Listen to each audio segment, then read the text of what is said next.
Are you ready for today's story? Today we're going to read this book. Let's look at the cover. What do we see? Right, we see mice. When it's one, it's a mouse. When there are more than one, they are mice. This is a story about mice. And it's a story about peace. It's called The Gift of Christmas, written by Christine Leeson and illustrated by Gabby Hansen. Let's see what happens. Here's the title page, The Gift of Christmas. What do you see? A whole bunch of animals. They've got things too.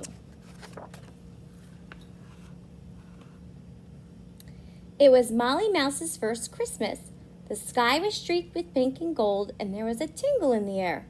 Through the window of a house, something was shining and glittering into the night. "What is that, Mom?" asked Molly. "It's a Christmas tree," said her mother. "People cover it with shiny balls, lights, and stars." "I wish we had a Christmas tree," sighed Molly. "Why don't you go into the woods to find one?" said her mother. "You can make it look just as nice as that tree in the window." That's a good idea. So her mom tells her to go find a tree and decorate it so she can have her own. Molly thought this was a great idea. She called her brothers and sisters together and off they all scampered. On the way to the woods, they came to a barn. The mice rummaged through it looking for something to add to their tree.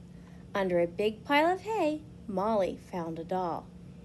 "This is like the doll on the top of the Christmas tree in the window," she said. "It will be just right for our tree." "Is that her doll? Should she take things that don't belong to her?" No. If you find something that belongs to somebody else and you want to use it, what should you do? Right, you should ask. But the doll belonged to someone else. "Grrr," said the old farm dog. "That's mine." Uh-oh. What do dogs usually do to mice? Chase them, right? Mm-hmm. "Don't chase us," cried Molly. "I only thought the doll would look nice on our Christmas tree." The old dog yawned.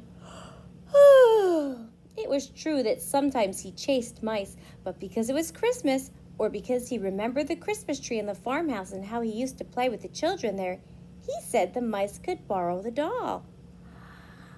That was nice and kind and peaceful of him. The mice left the barn and walked across the barnyard carrying the doll. They came to the edge of the woods. "Hey!" Molly shouted. "I see something else we can put on our Christmas tree." It was a gold ribbon hanging from a branch of an oak tree. Molly scampered up the trunk, took hold of the ribbon, and pulled. Is that her ribbon?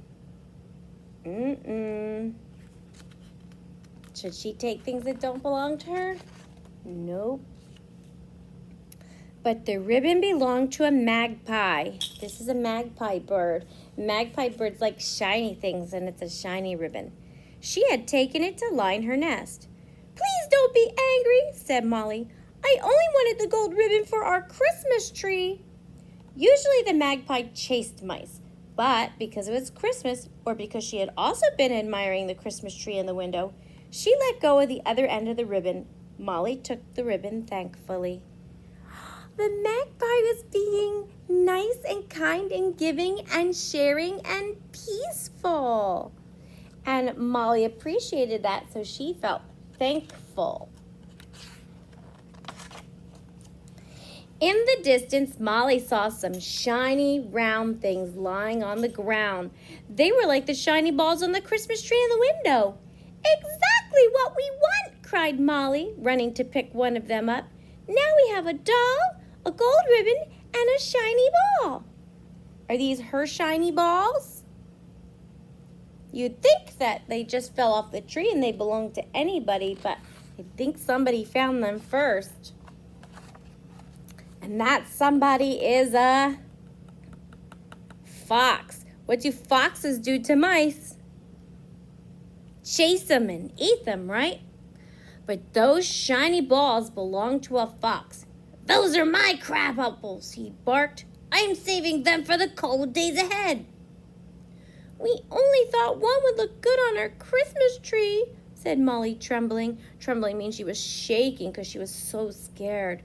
The fox sniffed. He chased mice most of the time, but because it was Christmas, or because he had never seen a Christmas tree before, he went back into the woods. Molly picked up a shiny crabapple and carried it away. Even the fox is being peaceful. They don't have to fight. They don't have to hurt each other. Twilight, that's a time of the night. Twilight was falling as the mice went deeper into the woods. There in the middle of a bramble bush, they could see a shining star and a dozen tiny lights glittering green and gold. Stars for our tree, shouted Molly. Let me get them. But when Molly reached into the bush, she found not stars, but a collar. A collar is something an animal wears around their neck. And who is wearing it? The cat. And what do cats do to mice? They chase them and eat them. Oh no! It was a collar belonging to an angry mother cat. She had her kittens with her, and their 3 pairs of eyes shone in the dark. Oh no! Gulped Molly. I only wanted something sparkly for our Christmas tree. The cat pricked her ears. That means her ears went up because she heard some words that she was interested in.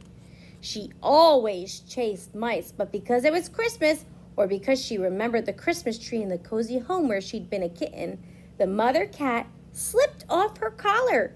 She let the mice have it for their tree. Even the cat is being peaceful and caring and sharing. At last, in a clearing in the deepest part of the woods, the mice found a large evergreen tree.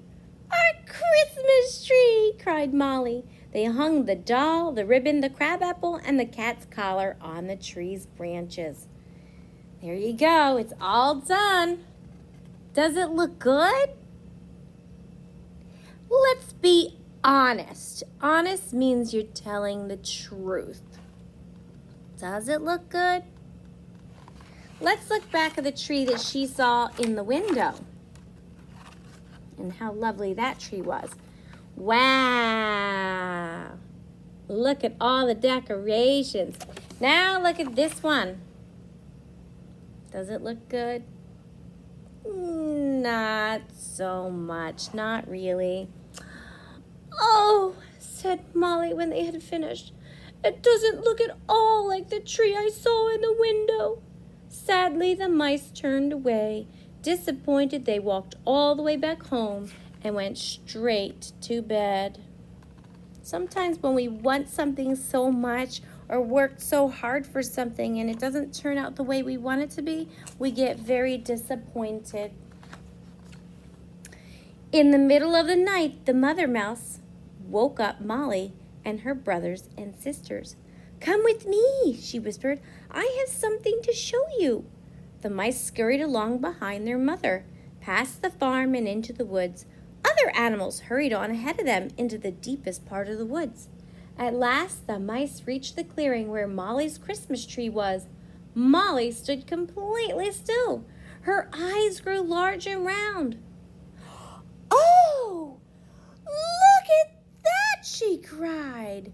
Her eyes got big, like surprise, like, oh, something happened. Wow! Now does it look beautiful? Yes, it does. During the night, the animals had all added decorations to the Christmas tree. The frost had come and touched everything with glitter. Frost is when things get really, really cold in the night, and if there's any water anywhere, it freezes and turns to ice. The frost had come and touched everything with glitter. The little tree sparkled, and even the stars in the sky seemed to be caught in its branches, with the biggest and brightest star right at the very top. Our Christmas tree is even better than the one in the window, whispered Molly happily. And because it was Christmas, all the animals from the woods sat quietly around the tree at peace with each other. Now, normally some of these animals would be chasing each other, but they were sitting all together in peace. The end. So even though this story was about a Christmas tree, peace is not just for people who celebrate Christmas. Peace is for everyone, because if you are kind and caring and nice and sharing, then you have peace in your heart and you are sharing peace with others too. I hope you enjoyed the story today, friends. Bye now.